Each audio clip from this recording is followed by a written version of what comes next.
il ne s'agit pas d'une expo réactive. Elle est en préparation depuis 1 an et demi. Avec la guerre, elle a été repoussée et les œuvres, elles ont changé. Ça se voit aussi dans le travail de Meir. Meir a fait un jardin captif, des fleurs en résine qui symbolisent nos otages. Mais j'ai surtout reconsidéré mon travail d'artiste. Si je peux pas, qu'est-ce que je peux pas partir, comme si c'était une espèce de sentiment métaphysique. Là, après ce qui s'est passé, effectivement, j'ai disposé ce jardin à la manière d'une écriture qui serait sémitique, mais sans avoir de lettres précises, parce que il y avait rien à dire en fait. Vous aimez l'art, vous aimez Jérusalem, alors surtout ne ratez pas la Biennale 2024, la Spring Biennale de Jérusalem, un endroit tout à fait exceptionnel où c'est en fait la plus grosse plateforme du monde de l'art juif, de l'art israélien contemporain. Il y a énormément d'artistes talentueux. Ça tombe bien, on en a 2 sur le plateau. On va commencer honneur aux dames avec Rachel. Rachel Wertliber, j'espère que j'ai pas trop accroché ton nom. Tu es chercheuse en pensée juive, tu es psychothérapeute et tu es également bien sûr la curatrice d'une des expositions dont nous allons parler, les biens inaliénables. Ça c'est le thème général de la Biennale. Voilà, et toi tu as un thème particulier, on va y revenir. Et tu es avec un artiste qui nous vient de New York, qui s'appelle Meir. Vous pouvez le suivre sur sa page Instagram, @Meir__S. C'est vraiment très très beau ce qu'il fait. Bonjour Meir, bienvenue. Bonjour. De la résine, de la peinture à l'huile, des aquarelles, il y a des tas de choses. C'est vraiment tout à fait étonnant comme mélange, voilà. Et donc vous êtes arrivé ici grâce à Rachel. Est-ce que vous pouvez nous parler justement des artistes que vous avez choisi d'exposer et surtout de Meir? Alors, dans cette expo sur laquelle j'ai commencé à travailler il y a 1 an et demi, la gazelle de l'aurore, Ayelet HaShachar. J'ai choisi de travailler pratiquement que avec des amis proches avec qui je travaille depuis longtemps. 7 artistes femmes et un artiste 7 gazelles et un cerf. Nous sommes amis depuis 36 ans, depuis l'école à Strasbourg. Et l'expo, elle traite du divin féminin, dont une des figures est la gazelle de l'aurore, qui apporte le matin, qui apporte l'espoir, le renouveau. Alors, avec ce qu'on a vécu en Israël, notamment le 7 octobre, le massacre de ces femmes, le massacre de toutes ces familles, ça a été absolument terrible, ça l'est toujours d'ailleurs. C'est un écho vraiment retentissant ce que vous nous dites. Forcément, j'imagine qu'il y a un lien très fort et que ce qu'on a vécu tous se ressent dans les œuvres. C'est très très précis. En fait, il ne s'agit pas d'une expo réactive. Elle est en préparation depuis 1 an et demi. Elle était censée ouvrir le 15 novembre. Et puis, avec la guerre, elle a été repoussée. Et les œuvres, elles ont changé pendant ces derniers mois parce qu'elles n'étaient pas tout à fait terminées. Ça se voit aussi dans le travail de Meir. Meir a fait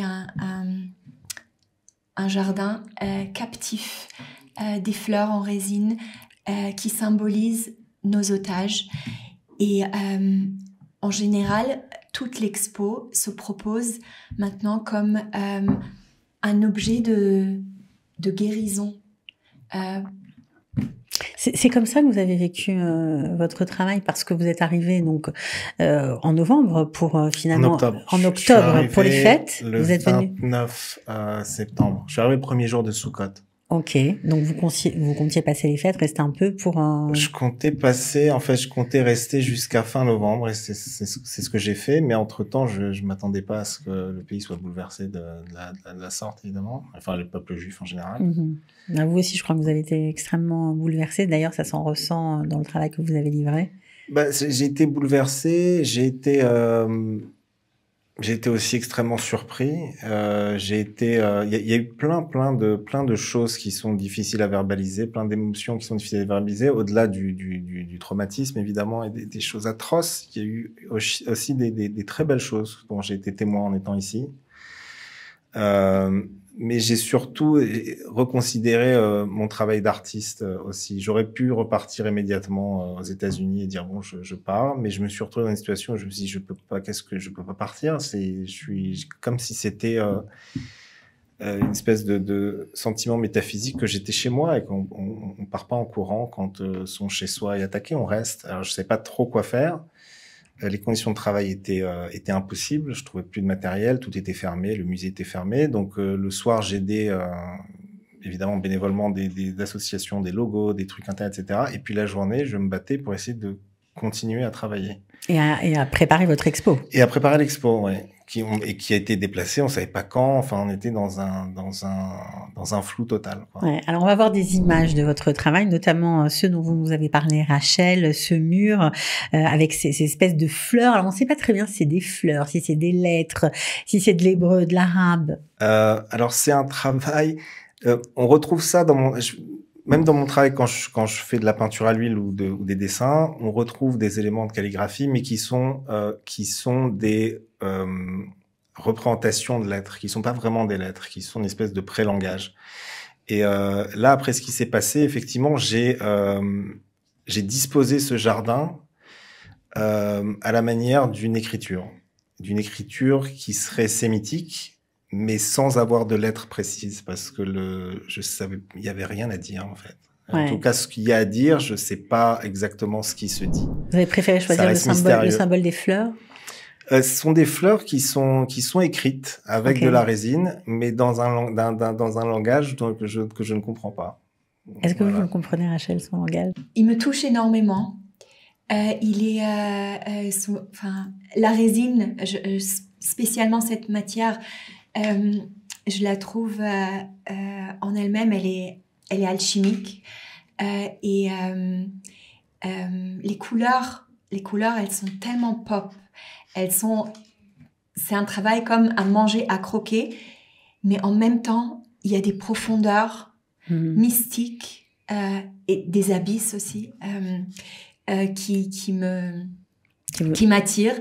Et c'est pour ça que quand on a discuté, voilà, j'imaginais ce jardin à travers lequel, enfin, ensemble, on commençait à visualiser une gazelle qui se révèle à travers des fleurs et on la voit pas à première vue. Alors ça, c'est un autre, une autre partie. Enfin, c'est au même endroit, mais c'est de l'autre côté, je jardin, crois. Je sais pas si on l'a dit ou je sais pas si on l'a dit là-bas, mais représente aussi. C'était pour moi un hommage aux otages, leur rendre leur présence et une présence joyeuse, pas une présence morbide, une présence de leur néchamote est là. Alors il y a une gazelle aussi. La gazelle, on la distingue pas a priori. Il faut chercher quoi. Mais c'est fait exprès. Parce que toute l'expo se veut une interprétation, un midrash visuel de la Shekhinah, dont un des symboles est la gazelle de l'aurore. Et la Shekhinah, la présence divine, elle ne se révèle pas à l'œil nu.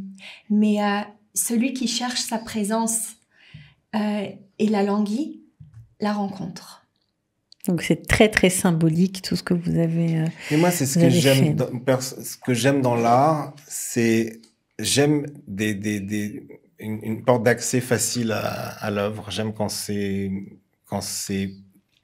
a l'intention de parler à tout le monde, mais j'aime le mystère. Ouais, c'est-à-dire que j'aime double sens, quelque chose en dessous, qui est différent niveau, comme dans l'étude de la Torah. Il y a des textes qui sont d'apparence très simples et puis dans lesquels on rentre dedans assez rapidement, des midrashim ou quoi, et puis subitement on ouvre des portes du Pardès. Voilà.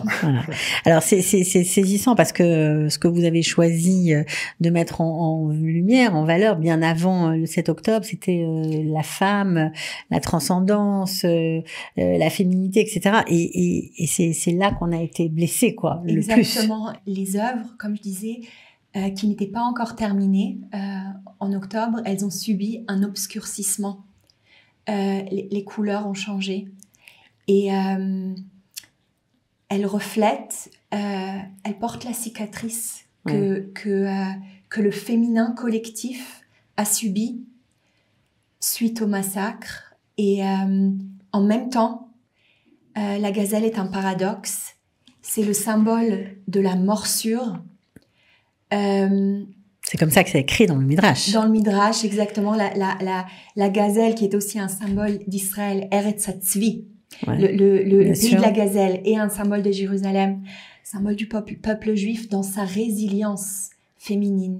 La gazelle, dans le Midrash, elle rencontre un dragon serpent qui la mord dans son utérus, et en fait, elle saigne, mais de cette blessure, elle donne naissance, elle enfante l'ère messianique. Ok, donc on est en plein dedans, on va dire. Enfin, en tout cas, on l'espère. Il y a beaucoup de choses à dire sur cette exposition. Alors moi, je voudrais revenir un petit peu à des choses concrètes, parce que les biennales, c'est génial. Ça dure très longtemps. Il y en a dans toute la ville, mais on ne sait jamais où voir les œuvres, comment y aller, etc. Alors, je crois qu'il y a un site où tout est expliqué, clairement. Il y a un site de la Biennale avec un calendrier de tous les vernissages, toutes les conférences. Alors on va redonner un petit coup de chapeau quand même à celui qui a ouvert cette Biennale, c'est Rami Ozeri. Ça a commencé en 2013, ça se poursuit aujourd'hui. C'est pas toujours simple, donc franchement, il mérite un vrai coup de chapeau. Ça dure, je crois, du 10 mars au 29 avril, c'est ça ? Exact. Voilà, on peut voir plein de choses. Donc, il y a 7 autres artistes dont vous allez vous occuper. On verra aussi, c'est aussi autour de la gazelle, c'est toujours pareil. Le divin féminin, la mère nourricière d'Israël, on la rencontre dans son expression moderne. Il y a des œuvres vidéo, il y a une performance, beaucoup de peinture. Mm-hmm.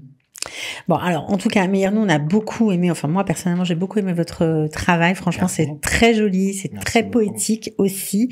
Si on a envie d'en voir plus, à part Instagram, il y a d'autres moments où on peut... Faut aller à New York ou... Si vous êtes à New York, j'ai une grosse installation dans le lobby de la banque HSBC en face de Bryant Park. Ok. Enfin, c'est pas le building de la banque, mais c'est le lobby. Enfin bref, c'est D'accord, à l'intérieur. 452 Fifth Avenue. Il y a une grande installation en face de la librairie. Sinon, vous pouvez visiter mon atelier. Sympa. Donc voilà, si vous êtes à New York. Mais là, essentiellement, enfin ces derniers mois, c'était vraiment rester ici et essayer de faire le meilleur travail possible dans des conditions pas simples. Pas simples, mais avec un investissement différent dans le travail artistique. Il y a quelque chose de plus existentiel. Il y a eu une dimension qui s'est ouverte dans ce travail. Ça ne devait pas être simple. Il y a un amour, parce que je travaillais, je pensais à des gens constamment en travaillant. C'était pas un travail, c'est pas moi dans le travail. Je pensais constamment à l'ensemble du peuple juif, à ceux qui manquent, à ceux qui risquent leur vie, etc. C'était. Et on imagine quand vous dites des fleurs qui, rappellent les otages, il y a sûrement des noms dans votre cœur sur ces fleurs. Et une fleur qui est séparée des autres et qui rappelle que au-delà de la masse informe de l'otage, de manière un peu abstraite, c'est à chaque fois des individus qui manquent à une famille, à un époux, à des parents, et notamment ce petit bébé Kfir dont l'image nous brise le cœur à chaque fois.